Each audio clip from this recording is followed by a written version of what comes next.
You ever notice how people will say, if you need anything, let me know? But nobody says, if you need help figuring out your money, now that it's just you, let's sit down together. When my husband Michael passed, I didn't just lose my partner. I lost the other half of our income, the other brain in the room, and the other set of hands that handle certain bills without me even realizing it. In this video, I want to talk about money after widowhood and later life singlehood.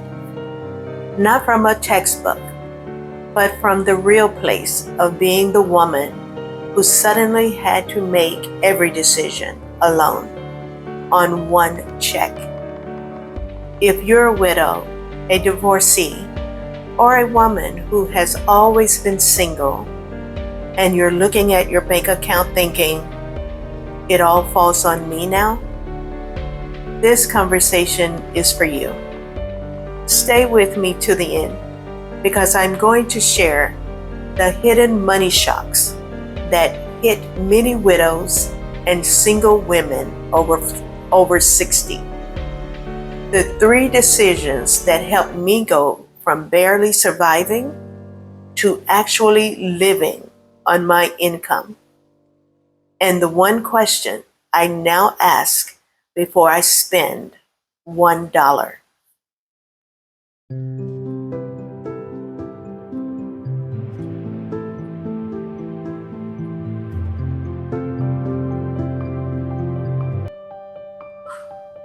I can't keep spending like it's 2 of us.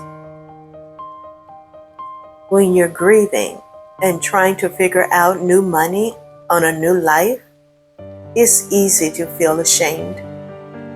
But shame doesn't pay bills. Information, honesty, and a plan do. A lot of us older women are masters at saying, I'm fine. We say it when we're scared our check won't last the month. We're confused by paperwork or online banking. Or we don't want our kids, family, or friends to worry. But the numbers tell a different story. Many older surviving spouses spend a big chunk of their income just on housing, often 30% or more, especially renters. Single and widow women are more likely to have lower savings, higher expenses than expected, and less confidence about retirement.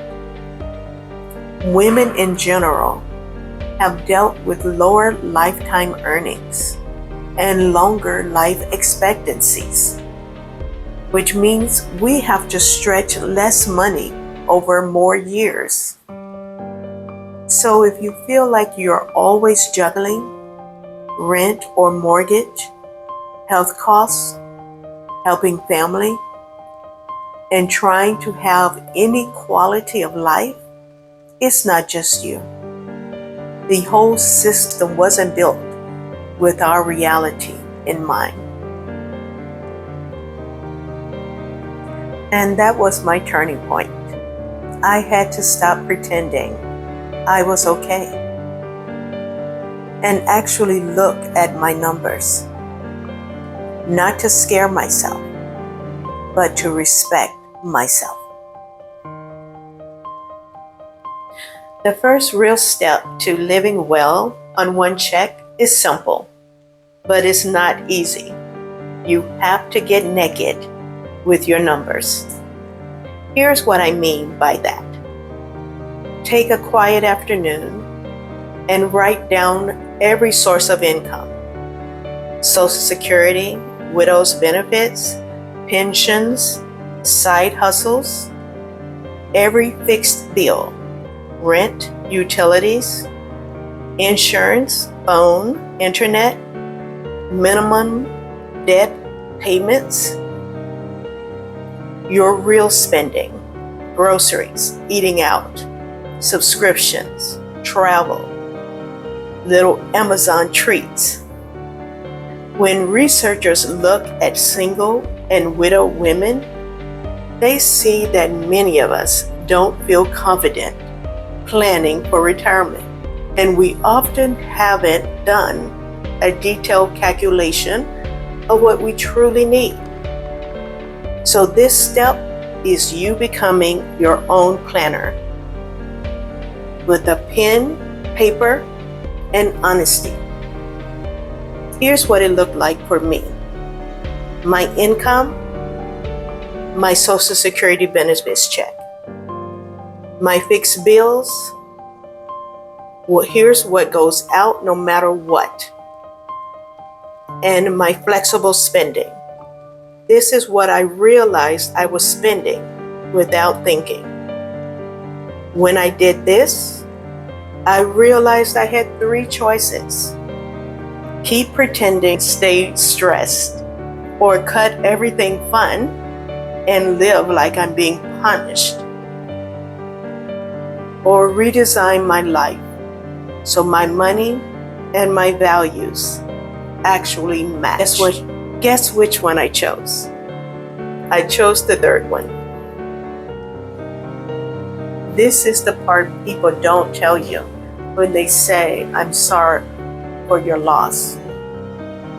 They don't tell you that you might also lose the life you knew financially, and that you have the power to build a different one that fits who you are now. Once you get honest and redesign, there's one more piece. You have to protect your future. For widowed and single women, this can mean having a basic emergency fund. Even if it's just slowly building a small cushion every month. Making a simple plan or a single plan for health costs, because women often live longer and pay more for care over time. Getting your legal paperwork in order so people know what you want if you can't speak. You don't need to be a financial expert to do these 3 small things. Write down where your accounts and important documents are. Tell someone you trust how to access them, just in case something happens. And keep learning a little at a time about budgeting, debt, and benefits you qualify for. I set aside a tiny savings amount each month. It makes me feel good to know the future me is a little safer. I now ask myself one question before I spend. Is this helping the woman I'm becoming? Or just numbing the woman I am right now? Sometimes the answer is yes, and I get a little treat. And other times the answer is no. Save the money for your freedom. If you're watching this and your stomach is in knots because you know your money is tight, I want you to breathe. You're not lazy. You're not behind. You are a woman who has survived things most people can't imagine. And you're still here, trying to build a life on one check. In this season, your power is not in pretending everything is fine.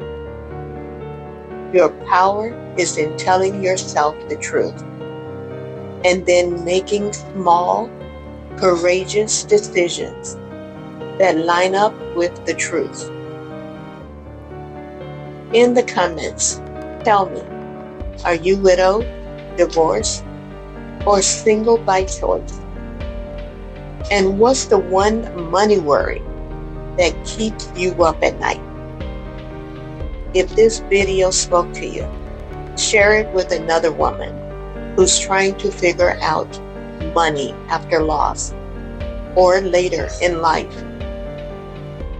And if you want more conversations about living well, not just surviving, on a fixed income as a single or widowed woman, make sure you subscribe and stay with this community.